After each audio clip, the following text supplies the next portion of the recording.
Hello guys, welcome back to my channel. അപ്പോൾ നമ്മളിന്ന് discuss ചെയ്യാൻ പോകുന്നത് അംഗനവാടി ഇൻ്റർവ്യൂ ചോദിക്കുന്ന പ്രധാനപ്പെട്ട ചോദ്യങ്ങളാണ്. അപ്പോൾ വീഡിയോയിലോട്ട് കിടക്കുന്നതിന് മുമ്പേ ഈ ചാനൽ സബ്സ്ക്രൈബ് ചെയ്യാത്തൊന്ന് സബ്സ്ക്രൈബ് ചെയ്തേക്കണേ. ആദ്യമായിട്ട് ICDSൻ്റെ ലോഗോ ഏതാണെന്ന് ചോദിച്ചിട്ടുണ്ട്. അപ്പോൾ നമ്മൾ ഈ കാണുന്നതാണ് ICDSൻ്റെ ലോഗോ. അപ്പോൾ ഇതെല്ലാവരും ഒന്ന് ഓർത്ത് വെക്കുക, ഇതാണ് ICDSൻ്റെ ലോഗോ.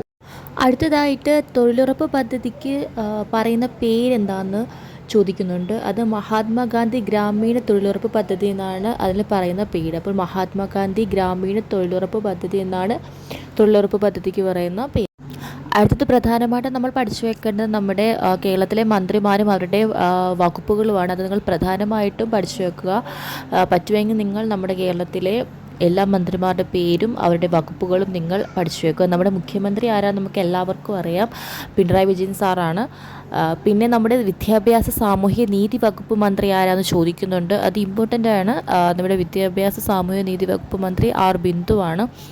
പിന്നെ നമുക്കറിയാം നമ്മുടെ ആരോഗ്യമന്ത്രിയും വനിതാ ശിശു വികസന മന്ത്രിയും ആരാന്നറിയാം, നമുക്ക് വീണ ജോർജാണ്.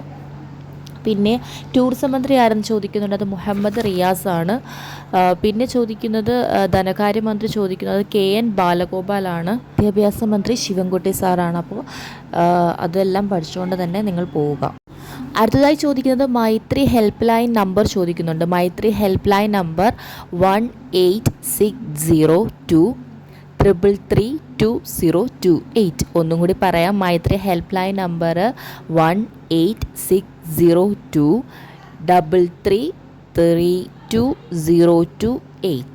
അപ്പോൾ മൈത്രി ഹെൽപ്പ് ലൈൻ നമ്പർ നിങ്ങൾ പഠിച്ചു വെക്കുക, അത് ചോദിക്കാൻ സാധ്യതയുണ്ട്. പിന്നെ അംഗനവാടികളുടെ രജിസ്റ്റർ എത്രയാണെന്ന് ചോദിക്കുന്നുണ്ട്. അംഗനവാടി രജിസ്റ്ററാണ് 11 രജിസ്റ്ററാണ് അംഗനവാടികൾക്കുള്ളത്. അതിൽ 10ാമത്തെ രജിസ്റ്ററാണ് ചുരുക്കം എന്ന പേരിലാണ് അറിയപ്പെടുന്നത്. അത് ഈ മാസം വാർഷികം എന്നുള്ള കാര്യങ്ങളൊക്കെ എഴുതുന്ന രജിസ്റ്ററാണ് ചുരുക്കം എന്ന് പറയുന്നത്. പിന്നെ GK ക്വസ്റ്റ്യൻ എന്നപോലെ ചോദിക്കുന്ന നമ്മുടെ കേരളത്തിലെ ഏറ്റവും വലിയ ജില്ല ഏതാണെന്ന് ചോദിക്കുന്നത് ഇടുക്കിയാണ്. നമ്മുടെ കേരളത്തിലെ ഏറ്റവും വലിയ ജില്ല ഇടുക്കിയാണ്. അത് GK ക്വസ്റ്റ്യൻ പോലെ ചോദിക്കാൻ സാധ്യതയുണ്ട്. പിന്നെ ചോദിക്കുന്നത് പരിസ്ഥിതി ദിനം എന്നാണെന്നാണ്. അത് നമുക്കറിയാം ജൂൺ 5ആണ്. പിന്നെ ശിശുദിനം എന്നാണെന്ന് ചോദിക്കുന്നുണ്ട്, അത് നവംബർ 14ആണ്. പിന്നെ കടൽ തീരമില്ലാത്ത ജില്ല ഏതാണെന്ന് ചോദിക്കുന്നുണ്ട്. അത് കോട്ടയം, പാലക്കാട്, വയനാട്, പത്തനംതിട്ട, ഇടുക്കി. കടൽ തീരം ഇല്ലാത്ത ജില്ല കോട്ടയം, പാലക്കാട്, വയനാട്, പത്തനംതിട്ട, ഇടുക്കി. ഇതൊക്കെ GK ക്വസ്റ്റ്യൻസ് ആയിട്ട് ചോദിക്കാൻ സാധ്യതയുണ്ട്. പിന്നെ നിങ്ങൾ നിർബന്ധമായിട്ട് പഠിച്ചു വയ്ക്കേണ്ടത് നിങ്ങളുടെ ജില്ലയിലെ കളക്ടർ ഏതാണ്, പിന്നെ MLA ഏതാണെന്നും ഒക്കെ നിങ്ങൾ പഠിച്ചു വെക്കുക. നിങ്ങളുടെ ജില്ലയിലെ കളക്ടറുടെ പേരും MLAയുടെ പേരും ഒക്കെ നിങ്ങൾ കറക്റ്റായിട്ട് നിങ്ങൾ പഠിച്ചു വെച്ചിട്ട് തന്നെ പോകുക. കാരണം അത് ചോദിക്കാനുള്ള സാധ്യത കൂടുതലാണ്. കുട്ടികളുടെ ഹെൽത്ത് കാർഡിന് പറയുന്ന പേരെന്താണെന്ന് ചോദിക്കുന്നുണ്ട്. കുട്ടികളുടെ ഹെൽത്ത് കാർഡിന് പറയുന്ന പദ്ധതിക്ക് പറയുന്ന പേരാണ് അമ്മയും കുഞ്ഞും. പിന്നെ AG കുട്ടികൾ ചോദിക്കുന്നുണ്ട്. AG കുട്ടികൾ എന്ന് പറയുന്നത് അഡോളസെൻറ്റ് ഗേൾസ് എന്നാണ് പറയുന്നത്. കൗമാര കുട്ടികൾക്കാണ് AG കുട്ടികൾ എന്ന് പറയുന്നത്. അവർക്ക് വേണ്ടിയിട്ടുള്ള സ്കീമാണ് വർണ്ണക്കൂട്. ഇനി പറയാൻ പോകുന്നത് കുറച്ച് ഹെൽപ്പ് ലൈൻ നമ്പേഴ്സാണ്. അപ്പോൾ ഈ ഹെൽപ്പ് ലൈൻ നമ്പേഴ്സ് നിങ്ങൾ പഠിച്ചു വെക്കുക. ആദ്യമായിട്ട് വനിതാ പോലീസിൻ്റെ ഹെൽപ്പ് ലൈൻ നമ്പറാണ് 1091.